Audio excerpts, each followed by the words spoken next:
Hi, my name is Benaia Stowell, and I'm going to be presenting my marketing strategy proposal on GoPro.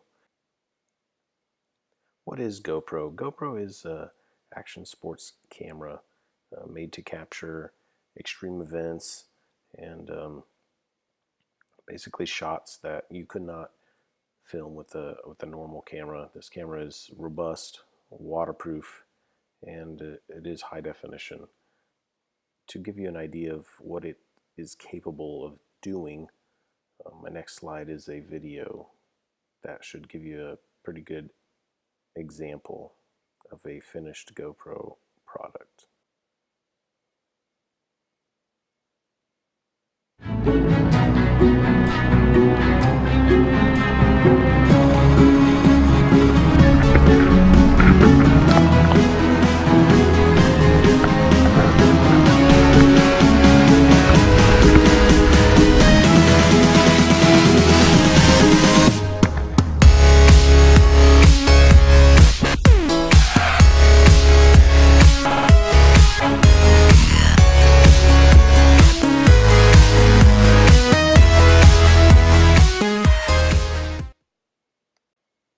So as you can see, the GoPro lets you do some pretty cool and pretty innovative things with a video camera.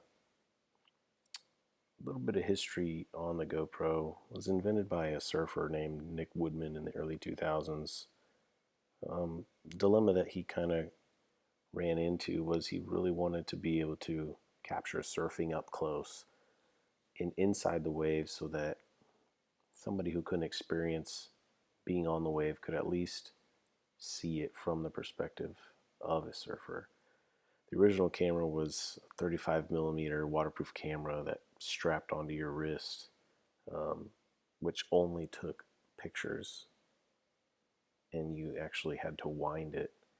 Um, Today, as you know, GoPro has become a awesome little small personal video camera that is waterproof, dustproof,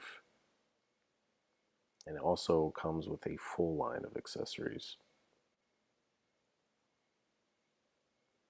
Next, I want to look at the SWOT analysis for GoPro and just kind of outline some of its strengths, weaknesses, opportunities, and threats. What you get with GoPro and what is one of their huge strengths is their brand recognition. Being the first basically invented the modern action sports camera that could do it all, and that was dustproof, shockproof, waterproof. We all know as GoPro. They have continuously put out a quality product since its inception, and they continued on a path of innovation and versatility. Some of the weaknesses that GoPro is currently facing are lack of partnerships. GoPro suffering from drop in revenue and stock, and if they were able to build some better partnerships to get this product out there and being used, there's a lot of different industries that could use a product like this, but you don't see GoPro have these partnerships. They did have a product that did not do so well. It actually came out a couple years ago. They only released this GoPro Session, and they did not release a flagship model, which history shows us is their best selling product. And so sales declined because of that. Also, they released a drone, which had huge ramifications. They were falling out of the sky. They had to recall all the drones and basically shut the program down. So they did have some lack of successful products there. Another thing is the price. Although initially the price point seemed fine because it was pretty much the only product on the market. Even after Sony and JVC came out with some action sports cameras of their own in 2012, GoPro's pricing was still competitive, but in recent years, a lot of manufacturers have started making action cameras, and especially the ones coming out of Asia, specifically China, they've been able to push out some products at just very extreme low prices, and this is really driving the market price down on these products. And so, as a result, GoPro is faced with an issue where they're at the top of the scale in regards of pricing. So, what opportunities does GoPro currently have? Well, the innovation and technological era that we are in just promotes pushing the level of innovation in an extreme way. If they can hire on the right people, they could really push this product to do some amazing things, things that I can't even think of. But this era with just the brains that we have and the people looking in the future, they really have the opportunity to capitalize on that if they get the right people within their organization. Initially, GoPro's target market was people that practice extreme sports, action sports, between the ages of 18 and 35. That's changed, and the target market has broadened dramatically just because of the ease of use, and also because as technology advances, even our older citizens are learning to be able to work with these devices. And so you see that increased activity with our older generations, and they're wanting to film their kids and their grandkids doing things, and it's just so versatile, so they can really take it anywhere, almost do anything with it, and they know that nothing's going to happen to the camera. So there is that opportunity to really capitalize on a broadening of the target market. Another area is globally. Most of GoPro sales are within the United States, and there are emerging markets outside the United States. So that is an opportunity for GoPro to really expand globally. I did touch on some of the threats that GoPro is currently facing. Competition. There are a lot of new entrants into the market. They are pushing out cameras that are priced well below GoPro's pricing, and so that is definitely something that is affecting GoPro's revenue.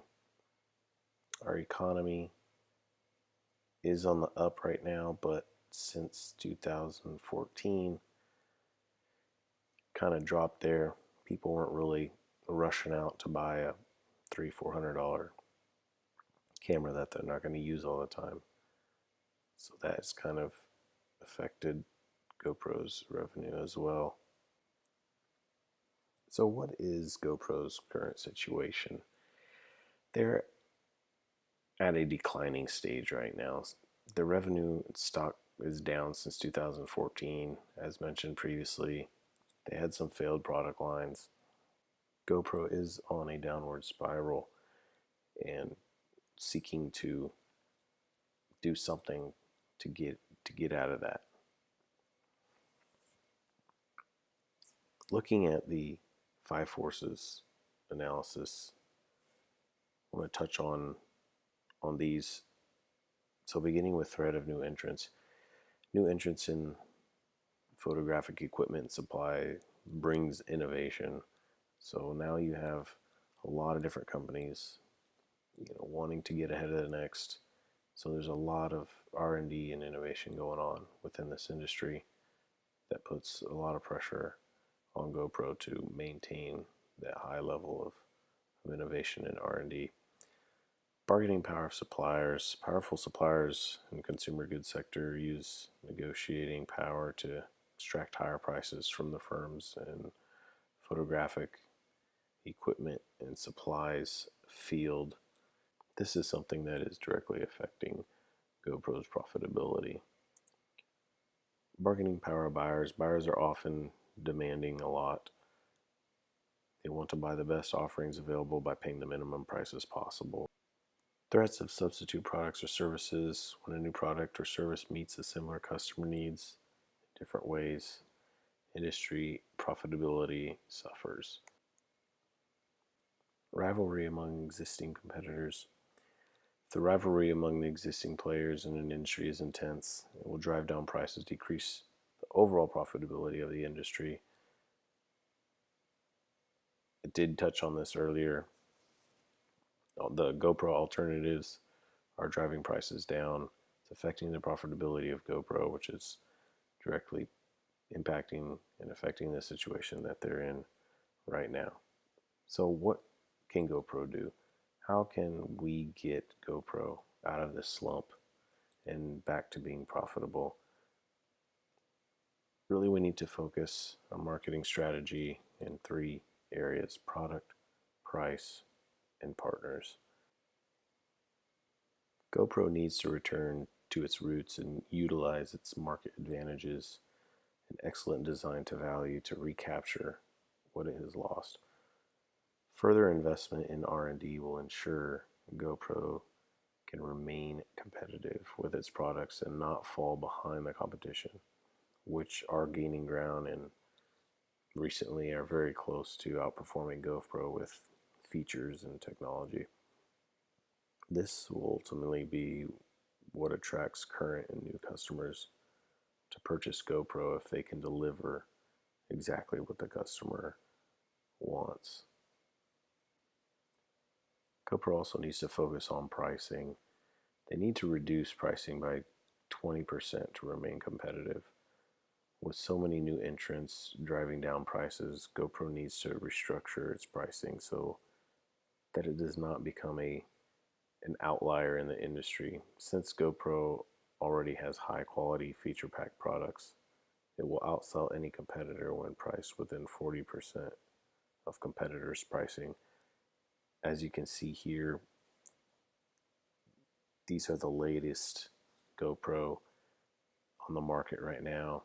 In comparison, you can see the first 2 on the right hand column are Chinese products, and then of course Sony at the bottom is closer to where GoPro's at, but GoPro's flagship model is still more than Sony's flagship model. But you can get 4K action cameras for $60, $100, and this is killing GoPro. So they really need to focus on finding a way to reduce the price in order to sell more units. Lastly, GoPro is highly engaged with its customers, and as a result, GoPro's user-generated content is leading all industries. GoPro needs to create this relationship that it has with its customers, with partners as well. And they need to seek out new partners. These should include, but are not limited to, any sports organizations, from the NFL to Formula One to the PGA Tour. Anything sports related should be synonymous with GoPro. With replays and all this video technology that's required, we can get up close, and GoPro can provide that with its camera. All police departments with body cams, GoPro should be the sole provider for anything needing to be recorded, and that requires a robust, dust-proof, shock-proof, waterproof capability. Implementing these strategies will ensure GoPro bounces back from its recent decline. It will also ensure GoPro remains the brand name that we associate with all things action and sports. GoPro did this before, and it will do it again.